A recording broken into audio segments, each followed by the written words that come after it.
Bienvenue ce soir dans ce dernier épisode de l'Esprit de l'Antichrist. Si vous n'avez pas encore regardé les premiers épisodes, vous pouvez regarder épisodes 3, 4 qui sont les premiers épisodes de cette série. Et on vous laisse regarder ça sur la playlist si vous arrivez ici pour la toute première fois. C'est Dimitri et Nancy. Bienvenue à cet enseignement biblique. Le Seigneur revient bientôt et son Église n'est pas prête.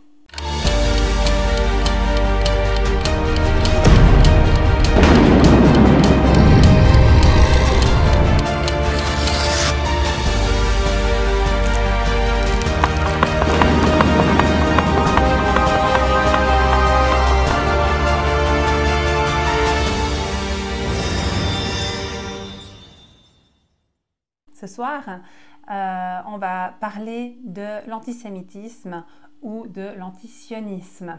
Finalement, c'est impossible de parler de l'esprit de l'Antichrist sans parler de l'antisémitisme. Donc voilà, c'est Dimitri qui va vous enseigner ce soir. On espère vraiment que vous allez passer un moment intéressant avec nous. Après avoir parlé de ces dieux qui sont de retour, un autre pan de l'action de l'esprit de l'Antichrist se manifeste dans l'antisémitisme. Parce que sa haine est depuis le début dirigée contre le peuple de Dieu. Le peuple juif est le peuple de Dieu. Le peuple que Dieu s'est choisi. C'est de ce peuple qu'est venu le Messie. Si le peuple de Dieu disparaissait, alors ce serait la preuve que leur Dieu n'est pas Dieu. Il est annoncé que l'Antichrist lui-même va rassembler les nations de la terre entière à la toute fin de la fin contre Israël. Il faut une haine et un esprit de persuasion puissant pour rassembler comme ça les nations de toute la terre contre un petit peuple. En tout cas, il faut beaucoup de moyens médiatiques, beaucoup de communication, voire même l'exclusivité des canaux de communication pour amener le monde à cette pensée unique commune que Israël doit disparaître. Les lecteurs de la Bible, après la Shoah, ces tragédies de la Deuxième Guerre mondiale, se sont demandé comment la haine contre les Juifs pourrait même reprendre après une tragédie pareille. Moi-même, à l'école, j'ai appris que les Juifs avaient énormément souffert et que le monde entier était dans le regret de ce qui leur était arrivé. Pourtant, la Bible le dit, à la fin des temps, toutes les nations marcheront contre Israël. Lorsque nous serons à la toute fin, la haine des Juifs devra s'accroître pour que les prophéties se réalisent. Il ne faut pas confondre ce que Dieu permet pour un temps dans sa colère contre ceux qui n'ont pas respecté son alliance avec la haine de l'ennemi contre ces derniers. La colère de Dieu a été annoncée dans la Bible, mais toujours avec une promesse de rétablissement et aussi de gloire. L'auteur du mal, par contre, veut aller jusqu'au bout. Et à toutes les époques, il tente de réaliser la fin et la disparition totale des Juifs. On peut prendre une liste des événements majeurs, qui est d'ailleurs une liste non exhaustive, les faits les plus marquants. Il y a eu la destruction du temple de Jérusalem en 70 après Jésus-Christ par les Romains sous Titus, après une révolte juive. Des dizaines de milliers de Juifs ont été tués ou réduits en esclavage. Le temple, notamment, a été détruit. Il y a eu, 50 ans plus tard, la révolte de Bar Korba, qui s'est proclamé lui-même Messie, a mené cette révolte contre Rome, contre l'occupant. Ça a été une révolte extrêmement sanglante et violente. Un quart des Juifs encore présents ont été tués. D'ailleurs, après sa répression, l'empereur Hadrien a interdit la pratique du judaïsme. Il a expulsé les Juifs de Jérusalem en vendant comme esclaves ceux qui n'avaient pas été tués. C'était une chose étonnante, parce que ce n'était pas l'usage dans la Rome antique de laisser une terre vide qui allait devenir aride et sans valeur. Hadrien a changé le nom de Jérusalem en Aelia Capitolina. Et il a rebaptisé, c'est très intéressant dans le contexte moderne, il a rebaptisé la province romaine de Judée, donc la terre d'Israël, en Syria Palestinia, la Syrie palestinienne. Il s'agissait de punir les Juifs en assimilant la terre d'Israël aux Philistins. On pourrait traduire aussi la Syrie philistine. Les Philistins qui étaient considérés comme les ennemis historiques d'Israël. Ce changement avait pour but d'effacer le lien définitivement entre les Juifs et la terre d'Israël et la Judée. pour aller jusqu'à effacer le nom de Jérusalem, jusqu'à donner au pays le nom de leurs plus grands ennemis et de décider de laisser mourir la terre pour qu'elle se transforme en désert, on peut mesurer le niveau de haine et d'envie de destruction qui animait l'empereur Hadrien. Il y a eu les persécutions dans l'Empire byzantin du IVe au 7e siècle. Les empereurs chrétiens ont imposé des restrictions de plus en plus grandes sur les Juifs. Il y avait des conversions forcées, des interdictions de construire des synagogues, il y avait l'exclusion des Juifs des fonctions publiques. Il y a eu plus tard les persécutions sous les croisades, notamment la première croisade en 1096. Les croisés ont massacré des milliers de Juifs en Rhénanie, dans le sud-ouest de l'Allemagne, avant même d'atteindre la Terre Sainte. Il y a eu les expulsions médiévales de différents pays d'Europe, les expulsions d'Angleterre autour de 1290, les expulsions de la France autour de 1306 et 1394, les expulsions d'Espagne autour de 1492, les expulsions du Portugal autour de 1497. Les Juifs ont été chassés de nombreux pays européens et ces expulsions ont souvent été précédées de violences, de conversions forcées, de confiscation des biens. Il y a eu l'Inquisition espagnole, bien sûr, à partir de 1478, les conversos, c'est-à-dire les Juifs convertis de force au catholicisme. Tous ceux qui étaient soupçonnés de judaïser ont été torturés, brûlés vifs ou exilés. L'Inquisition visait autant les Juifs convertis que les pratiquants cachés du judaïsme. Et puis les pogroms de l'Empire russe au XIXe siècle, au début du XXe siècle, des violentes attaques massives anti-juifs, notamment après l'assassinat d'Alexandre II en 1881. Ces pogroms, c'était vraiment des meurtres, des viols, des pillages, des déplacements massifs. Il faut mentionner l'affaire Dreyfus entre 1894 et 1906. C'était une affaire qui était individuelle, mais qui a cristallisé l'antisémitisme français. Cette histoire, vous vous souvenez peut-être, c'était un officier juif qui a été accusé faussement de trahison envers la France. Une affaire qui a provoqué une vague d'hostilité à travers toute la France, qui a profondément divisé la société.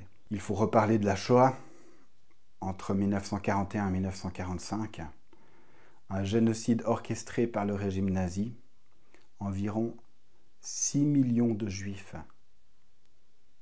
Notez le chiffre, 6 millions de Juifs ont été exterminés dans des ghettos, dans des camps de concentration et dans des camps d'extermination. C'était des fusillades de masse, des famines, des expériences scientifiques malsaines, les familles séparées bien sûr. Et puis, il ne faut pas oublier les persécutions dans les pays arabes après 1948. Après la création d'Israël, des centaines de milliers de Juifs ont été persécutés ou expulsés de pays comme l'Irak, l'Égypte, le Yémen, la Libye, le Maroc. On a confisqué leurs biens. On estime qu'1 million de Juifs vivaient dans les pays arabes au milieu du XXe siècle. Aujourd'hui, il n'en reste que quelques milliers dans ces pays. On peut dire que les antisémites aujourd'hui s'inscrivent dans une longue tradition et qu'ils sont influencés par le même esprit, l'esprit de l'Antichrist. Et pourtant, malgré les tentatives de les exterminer tout au long de l'histoire, les Juifs sont toujours là. Aujourd'hui, tous ceux qui ont été ennemis d'Israël ont disparu. Les Cananéens, les Ammonites, les Assyriens, les Babyloniens, les Perses, les communistes, les nazis, etc. Ils ont tous disparu. Mais ce minuscule peuple perdure. Non seulement il perdure, mais il reste le même peuple. Est-ce que vous connaissez un peuple aussi vieux que le peuple d'Israël, qui a gardé sa culture, qui a gardé ses traditions, qui a gardé sa religion, qui a gardé sa langue, la même langue que dans l'Antiquité? C'est le même peuple. Les Grecs, ce ne sont plus les Grecs de l'Antiquité. Les Italiens, ce ne sont plus des Romains. On pourrait mentionner peut-être les Chinois, mais ce n'est pas vraiment comparable. Les Chinois, c'est un peuple gigantesque. Ils n'ont jamais été en exil. Ils n'ont jamais été menacés d'extinction. Il n'y a jamais eu autant de haine contre les Chinois. Les Juifs, malgré l'exil, malgré toutes les tentatives d'extermination, ils sont restés eux-mêmes. J'aime bien cette anecdote qui concerne Voltaire. Voltaire, c'était pourtant pas un tendre vis-à-vis des Juifs. Il a répondu au roi qui lui demandait la preuve tangible de l'existence de Dieu en 3 mots. Voltaire a répondu « Sire, les Juifs ». Avec l'antisémitisme, Satan provoque une malédiction dans le monde. Le diable sait bien ce qu'il fait quand il insuffle la haine des Juifs dans les nations. Il provoque une malédiction dans le monde. Si on prend Genèse 12, les versets 2 et 3, la bénédiction d'Abraham, « Je ferai de toi une grande nation, je te bénirai, je rendrai ton nom grand, tu seras une source de bénédiction. Je bénirai ceux qui te béniront, et je maudirai ceux qui te maudiront, et toutes les familles de la terre seront bénies en toi. » Dans la justice du royaume de Dieu, il y a bénédiction pour qui bénit les descendants d'Abraham, et malédiction pour qui les maudit. Non seulement cette haine nuit aux Juifs directement, mais en plus à toutes les nations qui les maudissent. Et si je vous disais maintenant que l'attitude envers les Juifs pourrait toucher au salut même d'un grand nombre de personnes qui vivent au temps de la fin. Quand on lit Matthieu 25, le verset 40, Jésus dit « Je vous le dis en vérité, toutes les fois que vous avez fait cela à l'un de ces plus petits de mes frères, c'est à moi que vous l'avez fait. » Cette parole, on la trouve dans le jugement des nations. C'est la séparation des brebis et des boucs, si vous vous souvenez bien. Sinon, allez lire, c'est bien. Il y a beaucoup de confusion sur ce passage. Jésus parle du jugement des rescapés des nations, ceux qui ont fini vivants après le temps de la colère de Dieu. Il ne s'agit pas du jugement dernier, il ne s'agit pas du jugement de l'Église, mais du jugement des païens restés en vie à la fin de la tribulation. Il est écrit que tous les peuples de la terre, c'est le mot ethnos en grec qui est utilisé, tous les peuples de la terre seront rassemblés devant lui. C'est très intéressant de voir qu'il y a plusieurs étapes au jugement, mais on ne va pas s'y attarder maintenant. Alors Jésus dit aux uns d'entrer dans le royaume et aux autres d'aller dans le feu éternel. Ceux pour le royaume, c'est ceux qui ont accueilli, pris soin de Jésus, et ceux qui vont au feu, c'est ceux qui n'en ont pas pris soin, qui ne l'ont pas accueilli. Jésus dit, je vous le dis en vérité, toutes les fois que vous avez fait cela à l'un de ces plus petits de mes frères, c'est à moi que vous l'avez fait. Alors, c'est qui ces frères de Jésus? Bien sûr, on peut les comprendre comme les frères en humanité ou les frères chrétiens. Mais Jésus n'était pas chrétien, il était quoi? Jésus était juif. Dans le Nouveau Testament, le mot frère est bien utilisé pour désigner les membres des églises, mais lorsque Paul nous parle des juifs, systématiquement, il parle de ses frères. Lorsque Jésus raconte cette parabole, il la raconte à ses disciples qui sont juifs. L'Église n'existe pas encore. Les disciples, certainement qu'ils le comprennent de cette manière. Jésus parle de ses frères juifs. Jésus est pleinement associé à eux par des liens génétiques qu'on ne peut pas nier, malgré les tentatives théologiques de faire de Jésus un non-juif d'une manière ou d'une autre. Vous savez, comme un enfant palestinien par exemple, comme le dernier pape l'a laissé entendre. Ou comme un homme blond aux yeux bleus, comme dans beaucoup d'icônes qu'on connaît. Ce passage de Matthieu 25 concerne le jugement des rescapés du temps de la colère de Dieu. Ce sont des personnes qui ne connaissent pas Jésus et qui seront jugées sur leur attitude envers les frères de Jésus. Jésus appelle ces gens les justes et il leur autorise l'entrée dans le royaume à cause de leur attitude envers le peuple d'Israël. Juste parmi les nations, d'ailleurs, les justes parmi les nations, c'est une expression du judaïsme moderne. En 1953, la Knesset, le Parlement israélien, en même temps qu'elle crée à Jérusalem le mémorial de Yad Vashem, consacré aux victimes de la Shoah, a décidé d'honorer les justes parmi les nations qui ont mis leur vie en danger pour sauver des Juifs. L'esprit de l'Antichrist agit contre le peuple de Dieu. Et bien sûr, il agit aussi contre l'Église. Et ça nous semblait juste de l'évoquer pour ne pas oublier les chrétiens morts pour leur foi à travers les siècles. Et tous ceux à l'heure à laquelle on parle, qui sont persécutés comme jamais, en chiffres bruts à travers le monde. On ne va pas le développer plus dans ce cours, mais c'est absolument nécessaire au moins de l'évoquer. Vous pouvez aller sur le site de Portes Ouvertes pour avoir des chiffres actuels. On a parlé de l'antisémitisme du monde. J'aimerais parler de l'antisémitisme plus insidieux de l'Église. Ça nous concerne. Où, quand l'adversaire pousse le nouveau peuple de Dieu à inventer un système pour disqualifier le peuple de Dieu originel, qui est toujours le peuple de Dieu. Il y a une vérité historique à se souvenir. Le christianisme est la branche juive qui reconnaît que Jésus est le Messie. Petit à petit, le nombre de chrétiens issus des nations est devenu largement supérieur à ceux issus du judaïsme. L'esprit de l'Antichrist a cherché à couper le christianisme de son origine et donc à faire que la majorité non juive rejette la minorité juive. Mais sans nos grands frères et sans nos racines, on est amputé d'une partie de la connaissance de la révélation, et en particulier en ce qui concerne la fin des temps. Est-ce que quelqu'un sait que l'Apocalypse, le livre de l'Apocalypse, a failli ne pas faire partie du canon du Nouveau Testament parce qu'on le trouvait trop juif? Et nous, aujourd'hui, heureusement il est là, on le lit et on ne comprend rien sans les codes juifs. Je pense à tous les symboles qui viennent de l'Ancien Testament, bien sûr, et aussi, pour prendre un exemple, la vision de Jésus dans le temple au départ. Si on a un peu une connaissance des fêtes juives, on sait qu'on est à la fête de Kippour, puisqu'il y a Jésus qui allume les chandeliers lui-même. Normalement, ce n'est pas le grand prêtre qui allume les chandeliers, sauf le jour de Kippour. On sait donc, grâce à ça, quelque chose qui nous aurait échappé. L'esprit de l'Antichrist a soufflé sur les théologiens au 1er siècle, sur les pères de l'Église, sur ce sujet en particulier. Puisque les pères de l'Église ont élaboré la théologie de la substitution, ou du grand remplacement. Cette théologie dit que Dieu en a fini avec Israël. Ils ont trop péché, jusqu'à crucifier Jésus. Alors dans cette théologie, on va lire les prophéties de l'Ancien Testament en remplaçant Israël par l'Église. Dit autrement, tous les passages bibliques qui annoncent la destruction d'Israël sont à prendre littéralement, et toutes les promesses de rétablissement sont à prendre symboliquement pour l'Église.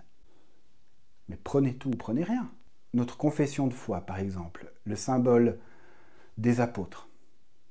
Cette année, on est en 2025, nous fêtons les 1700 ans du concile de Nicée, d'où nous vient cette confession de foi centrale. J'ai lu un article très intéressant récemment qui met en lumière la volonté de faire sortir de l'Église le judaïsme à cette époque. Est-ce que vous avez déjà remarqué que cette confession de foi, le symbole des apôtres, je crois en Dieu, le Père Tout-Puissant, Créateur du ciel et de la terre. Je crois en Jésus-Christ, son Fils unique. Mais il y a quoi entre deux? La confession de foi saute toute la révélation à Israël. La confession de foi passe de la Genèse au Nouveau Testament en mettant de côté toute la révélation à Israël. C'est cette théologie d'ailleurs qui a permis la persécution des Juifs pendant 2000 ans par l'Église. Et c'est sur cette théologie que Hitler s'est appuyé pour justifier auprès des chrétiens de l'époque le génocide des Juifs. Le christianisme du XXe siècle, après la Deuxième Guerre mondiale, est revenu en arrière sur certaines conclusions de cette théologie. Il y a eu des déclarations officielles dans ce sens. Mais dans la pratique, dans ses fondements, il y a beaucoup de choses qui est restées. Beaucoup en sont restés à une lecture spirituelle seulement des prophéties de l'Ancien Testament. Officiellement, l'Église catholique a rejeté cette théologie en 1965. Pourtant, il y a de plus en plus de chrétiens qui retournent à cette théologie qui n'est pas biblique. Je pense que c'est parce que de moins en moins de chrétiens connaissent leur Bible. Si nous voulons nous laisser interpeller par la Bible à la lueur du Saint-Esprit aujourd'hui et comprendre l'action de Dieu dans le monde, nous devons aussi comprendre ce qu'il fait avec Israël et vers quel destin il mène son peuple afin que nous puissions nous situer nous-mêmes à la juste place dans ses projets. Alors c'est quoi le destin pour les Juifs? Est-ce que la Bible en parle? Bien sûr. Chez les prophètes, Dieu annonce l'exil. Il annonce qu'Israël sera un objet de malédiction et de moquerie parmi les nations. Donc l'attitude de l'Église envers Israël a été annoncée. Et dans l'Épître aux Romains, Paul explique que Dieu a mis un voile sur l'intelligence des Juifs pour un temps, parce qu'ils n'ont pas reconnu leur Messie. Mais il annonce aussi le destin glorieux qui les attend quand Jésus reviendra pour eux et pour rétablir l'ordre du royaume sur terre. Romains 11, verset 1. Je demande donc, Dieu aurait-il rejeté son peuple? Certainement pas. En effet, je suis moi-même israélite de la descendance d'Abraham de la tribu de Benjamin. Et puis Romains 11, 11 à 15, un peu plus loin. Je demande donc, serait-ce pour tomber que les Israélites ont trébuché? Mais certainement pas. Mais grâce à leurs faux pas, les non-juifs ont eu accès au salut afin de provoquer leur jalousie. Or, si leur faux pas a fait la richesse du monde et leur déchéance la richesse des non-juifs, cela sera d'autant plus le cas avec leur complet rétablissement. Je vous le dis à vous qui êtes d'origine non-juive, en tant qu'apôtre des non-juifs, je me montre fier de mon ministère, afin si possible de provoquer la jalousie de mon peuple et d'en sauver quelques-uns. En effet, si leur mise à l'écart a entraîné la réconciliation du monde, que produira leur réintégration, sinon le passage de la mort à la vie? Et Romains 11, 25 à 29, un peu plus loin. En effet, je ne veux pas, frères et sœurs, que vous ignoriez ce mystère, afin que vous ne vous preniez pas pour des sages. Une partie d'Israël est tombée dans l'endurcissement jusqu'à ce que l'ensemble des nations soient entrées. Et ainsi tout Israël sera sauvé, comme le dit l'Écriture. Le libérateur viendra de Sion, et il écartera de Jacob les impiétés. Et telle sera mon alliance avec eux lorsque j'enlèverai leurs péchés. En ce qui concerne l'Évangile, ils sont ennemis à cause de vous, mais en ce qui concerne l'élection, ils sont aimés à cause de leurs ancêtres. En effet, les dons et l'appel de Dieu sont irrévocables. Paul cite Ésaïe dans ce passage. Et un des passages cités dans Ésaïe commence par « dans l'avenir ». Et dans l'autre, il commence par « quand viendra l'adversaire ». Ce sont des indicateurs que ces prophéties concernent les temps de la fin et la venue de l'Antichrist. Ces deux passages sont deux annonces prophétiques de pardon à Israël qui se repent. L'appel de Dieu est irrévocable. Je crois que nous sommes maintenant dans le temps de la consolation pour Israël. Dans Ésaïe 40, les versets 1 et 2, « Consolez, consolez mon peuple, dit votre Dieu. Parlez au cœur de Jérusalem. Criez-lui que sa période de combat est terminée, que sa faute est expiée, qu'elle a reçu de l'Éternel le salaire de tous ses péchés. Au terme du temps de la colère de Dieu, la consolation. » Quelle part est-ce que nous pouvons prendre dès maintenant à cette consolation en tant qu'Église? Dans Zacharie 12, les versets 9 et 10, « Ce jour-là, je travaillerai à détruire toutes les nations qui viendront attaquer Jérusalem. Alors je déverserai sur la famille de David et sur les habitants de Jérusalem un esprit de grâce et de supplication, et ils tourneront les regards vers moi, celui qu'ils ont transpercé. Ils pleureront sur lui comme on pleure sur un fils unique. Ils pleureront amèrement sur lui comme on pleure sur un premier-né. » À la toute fin, après l'ultime tentative de l'Antichrist d'anéantir Israël, Jésus apparaîtra. Et ce sera enfin la reconnaissance de leur Messie. Nous croyons que pour veiller et lutter contre l'Antichrist, il nous faut, en tant qu'Église, renoncer aux théologies qui écartent l'alliance de Dieu avec Israël. Et il faut au contraire prier et bénir nos grands frères. Et il nous faut comprendre ce qu'ils portent comme révélation de Dieu. Si nous pouvons considérer les Juifs aujourd'hui comme un peuple aimé de Dieu, ça va changer notre image de Dieu. Ça va la rendre plus en résonance avec Dieu tel qu'il est décrit dans l'ensemble de la Bible. Ça peut heurter l'image qu'on a de Dieu. De la même manière, des passages de l'Ancien Testament heurtent l'image qu'on a de Dieu. Mais Dieu est Dieu, ce n'est pas la parole qui va changer, ça je peux vous le promettre. Ça doit être notre image de Dieu. Et où on va la découvrir?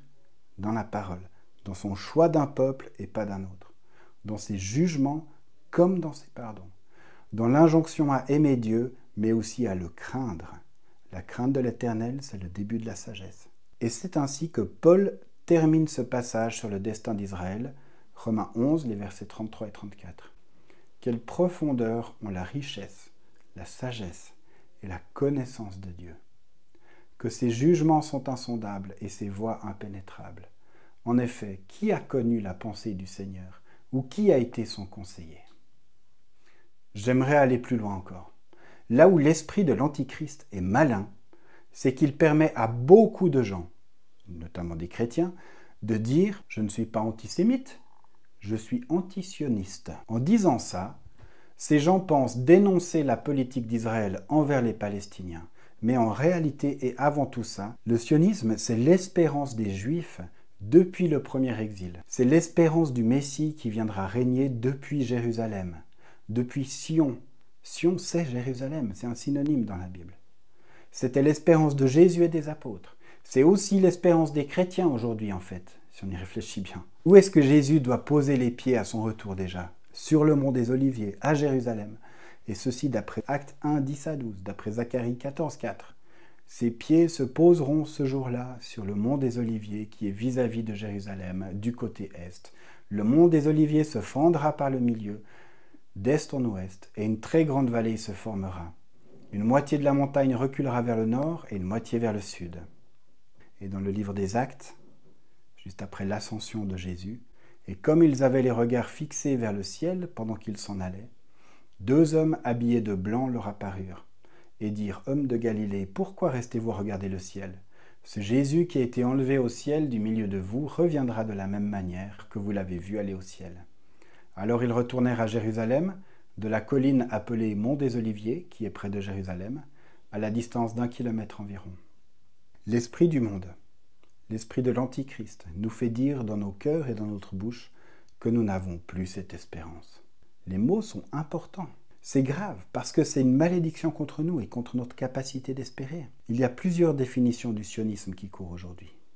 Dans l'ADN juif, le sionisme porte sur les promesses de retour depuis toujours. Il y a d'ailleurs une prière qui est dite chaque jour pour le retour à Jérusalem. Au XVIe siècle, pour les protestants, le sionisme était une vision de la fin des temps. Au XIXe siècle, le mouvement sioniste était un mouvement de chrétiens et de juifs pour protéger les juifs, en particulier en Europe.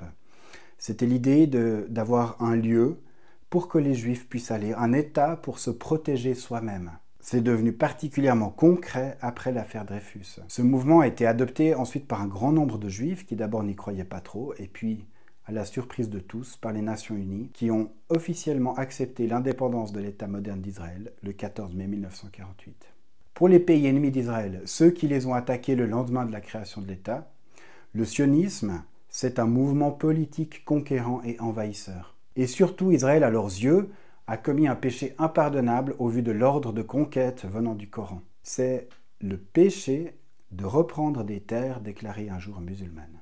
Parce que toute terre prise par l'islam à n'importe quelle époque ne peut jamais être reprise par d'autres parce que c'est un blasphème envers Allah, d'après le Coran.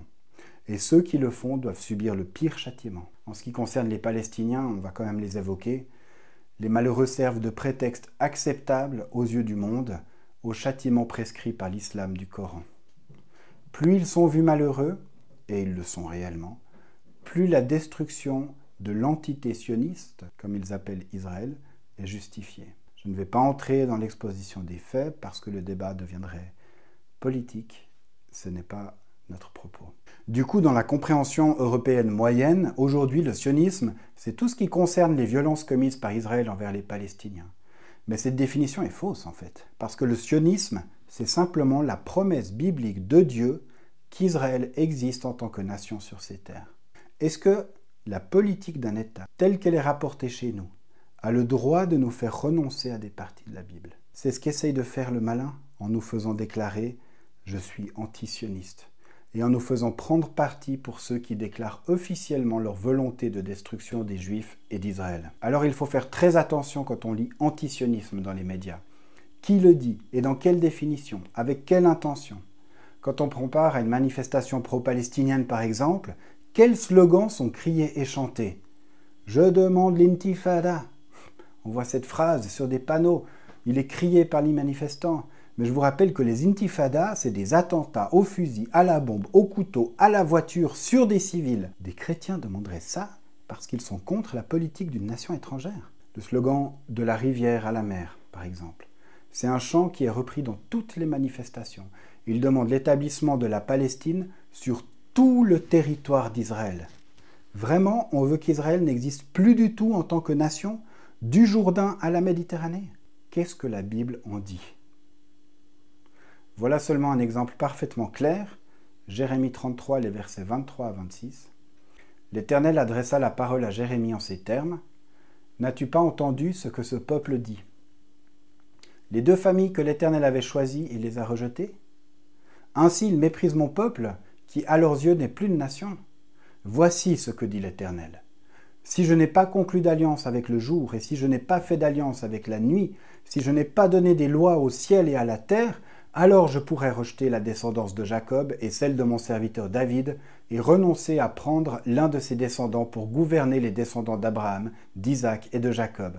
Mais j'accomplirai leur restauration et je leur manifesterai ma compassion. L'esprit de l'Antichrist est à l'œuvre contre Israël en tant que nation sur ces terres et contre notre espérance. Au lieu de s'associer au discours médiatique de l'esprit du monde, je vous propose de nous associer plutôt à l'Esprit Saint. Je vous invite à observer Israël, parce que Dieu y agit. Comme Jésus nous l'a ordonné, notre espérance, en ces temps de la fin, en sera renforcée. Je vous invite à prier pour cette nation. Et j'aimerais que nous puissions apprendre à aimer ceux que Dieu aime. Alors je suis parfaitement conscient d'affirmer des choses qui sont troublantes, qui sont à l'opposé de l'esprit de notre temps, et c'est d'ailleurs le but. Et je n'ai pas tout à fait fini. Jérémie 33, versets 6 à 9. Cependant, je vais lui donner la guérison et la santé. Je les guérirai et je leur ouvrirai une source abondante de paix et de vérité. Je ramènerai les déportés de Juda et d'Israël, et je leur rendrai leurs conditions passées. Je les purifierai de toute leur mauvaise conduite, celle par laquelle ils ont péché contre moi. Je leur pardonnerai toutes leurs fautes, celles par lesquelles ils ont péché contre moi et se sont révoltés contre moi. Jérusalem deviendra pour moi synonyme de réjouissance. Elle sera ma gloire et mon honneur devant toutes les nations de la terre, lorsqu'elles apprendront tout le bien que je leur ferai. Elles trembleront et seront bouleversées à cause de tout le bonheur et de tout le bien-être que je lui accorderai. Les nations de la terre trembleront et seront bouleversées. Même notre trouble en entendant cet enseignement aujourd'hui a été annoncé. Les prophéties bibliques, oui, annoncent des choses difficiles à recevoir. Peut-être que parmi elles, il est difficile d'aimer Israël comme Dieu l'aime.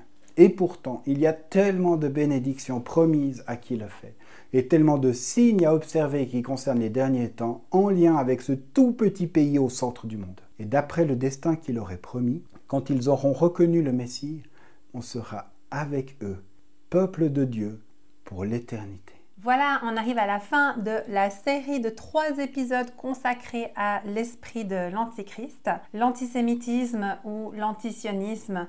Voilà un thème brûlant et brûlant d'actualité. Si vous avez envie de développer plus et de comprendre encore plus, on vous renvoie à une série que Marie Vandini a fait sur Israël et Gaza, sur ce qui se passe en ce moment d'un point de vue biblique et spirituel. On vous met le lien dans la description si ça vous intéresse d'essayer de comprendre mieux ce qui se passe là-bas et ce que le Seigneur est en train de faire. Dans la prochaine vidéo, l'épisode numéro 6, on vous parlera de la dernière génération. Quelle est cette dernière génération dont parle la Bible? Qu'est-ce qu'elle nous apprend sur cette dernière génération? Jésus en parle, on en parle aussi dans les psaumes. On se réjouit de découvrir avec vous les textes qui se réfèrent à cette dernière génération. Alors voilà, on aimerait terminer en priant.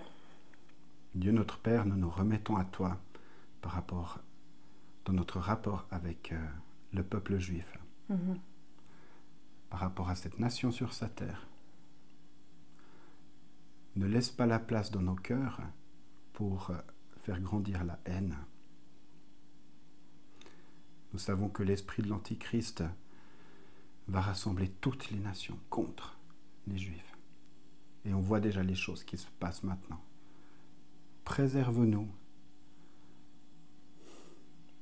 Montre-nous dans ta parole tes plans pour ton peuple.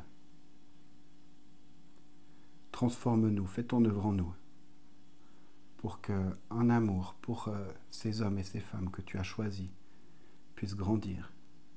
Donne-nous du courage pour ne pas nous taire et pour ne pas propager des propos de haine. Rappelle-nous que tu as greffé ton Église sur l'olivier d'Israël. Rappelle-nous que ce sont nos frères et que le destin qui nous attend, c'est d'être ensemble pour l'éternité, à ton service.